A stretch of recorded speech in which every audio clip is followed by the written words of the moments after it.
So we are here today with Kayla Sloan, who is the founder of 10K VA, a course that teaches VAs how to make $10,000 a month being a virtual assistant.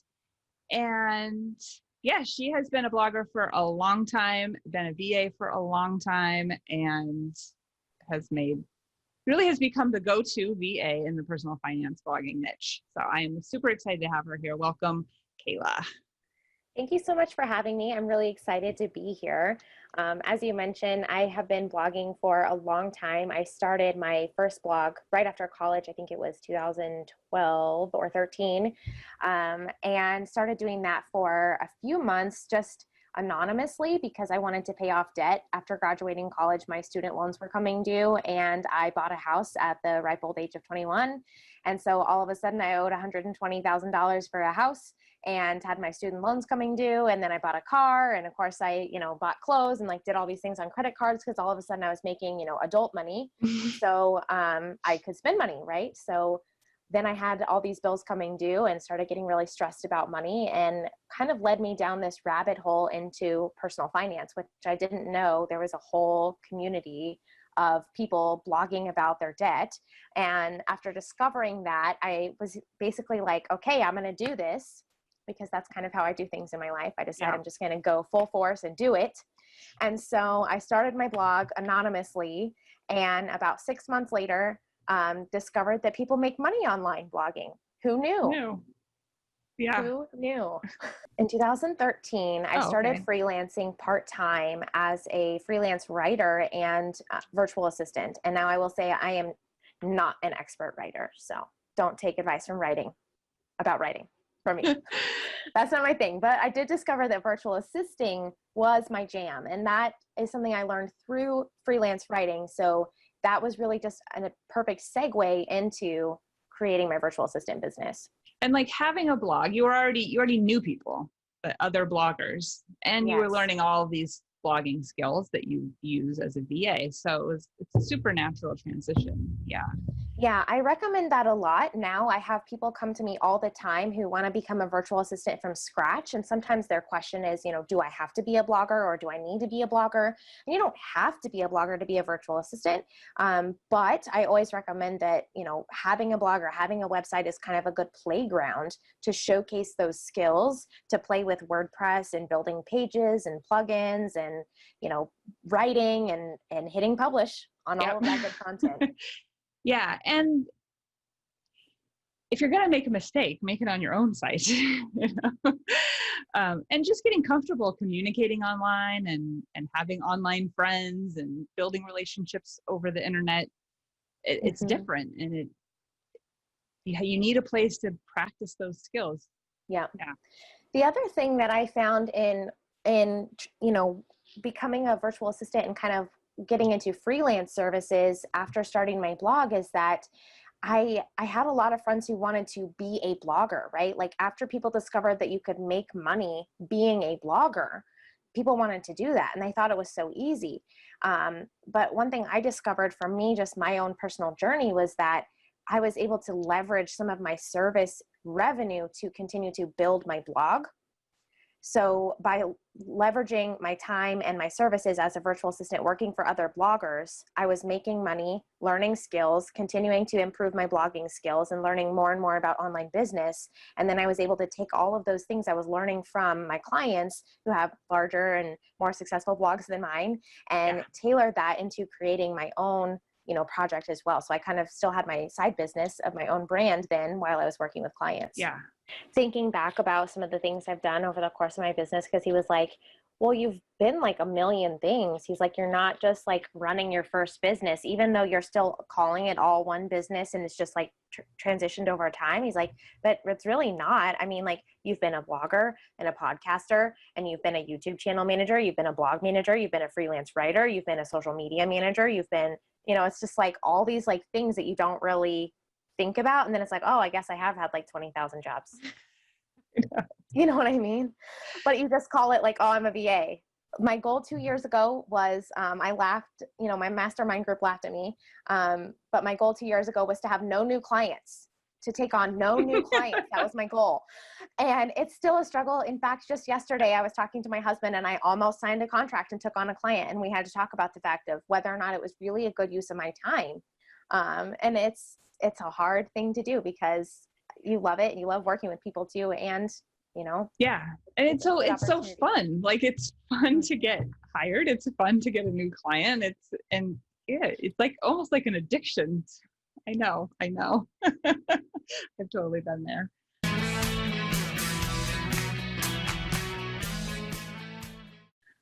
So how did you get your very first client? You weren't blogging for very long, a year and a half or so? Yeah, I wasn't blogging very long when I got my first client. After discovering that people were making money as freelance writers and virtual assistants, I read a few blog posts in the personal finance space about that as an idea for side hustling to help pay off debt. So after I read a few, I was like, okay, first, is this a scam? And second, I guess I need to find out from real people who I actually know and quote unquote, because it was still knowing them over the internet. But, after reading blog posts on several sites, I reached out to the bloggers. I asked more questions. I just got really inquisitive. And in doing that, I actually got hired by a couple of those people. I just basically reached out and was like, tell me about this. Is this a scam? Is this legit? What's going on with this thing? How do I get started? And a couple of them were kind enough to just say, hey, I've seen your blog. I've seen your blog posts. I've seen your comments on my stuff, so I know that you are competent basically. And so I heard that this person over here is looking for help. And they were willing to blindly recommend me to someone without really knowing me. And it was just because I had built that relationship and that friendship with them where we had been emailing each other back and forth for a while. I had been commenting on their blog. They'd been commenting on my blog and just building that kind of reputation with that person over a few months in that online friendship really led to my first client.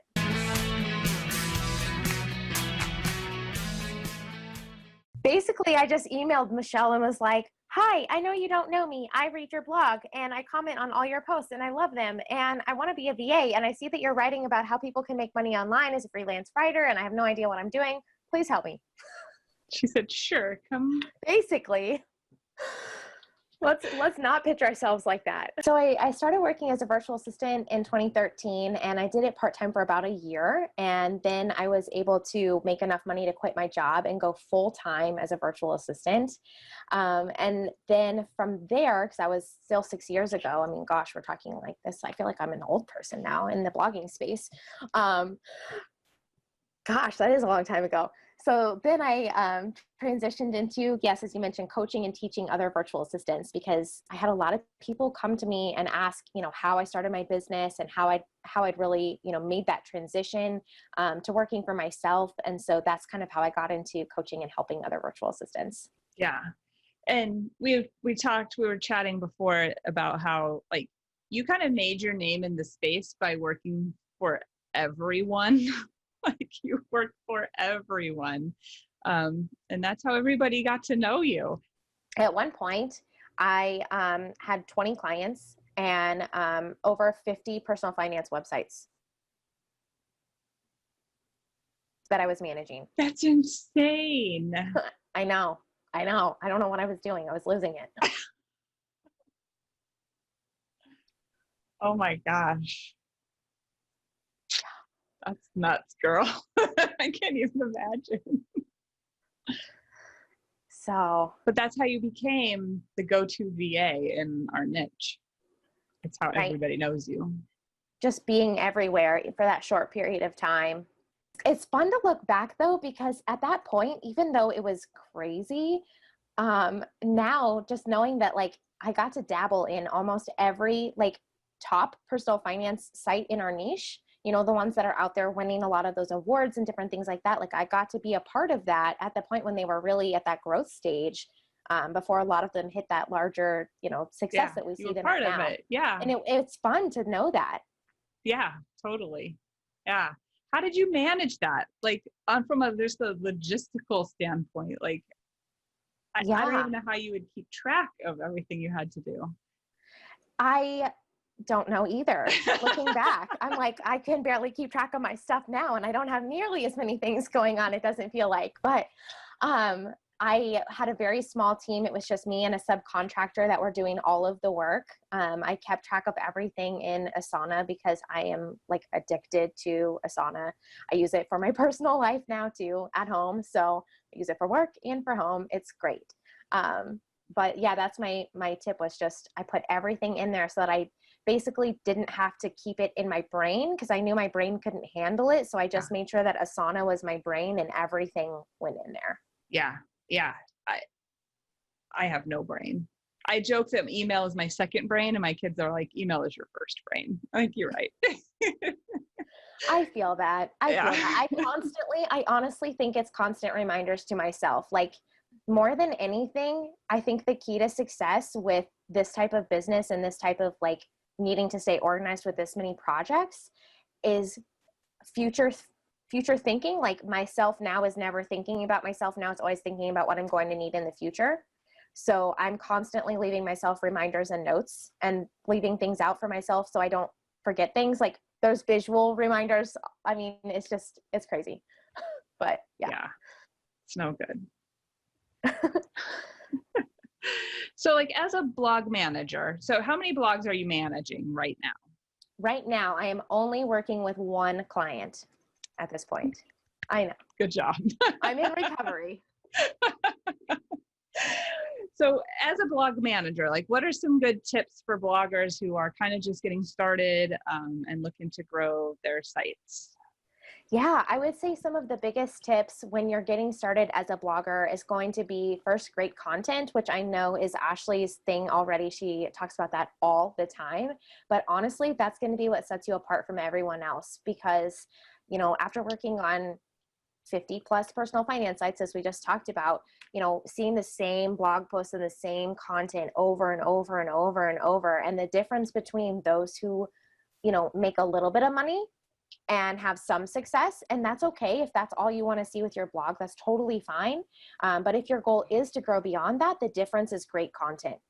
The difference between making a little bit of money and making a lot of money or impacting a few readers and impacting a lot of readers is great content. That's the big, big difference. People who spend the time and spend the money and spend the resources on great content are the ones who I think achieve that success with their blogs. Yeah. It's those who have, you know, mediocre content or maybe don't spend as much time honing their craft as writers or maybe don't hire writers who are as experienced. You know, if you're someone who has staff writers, then I really think that that's the biggest piece of investment is in the content.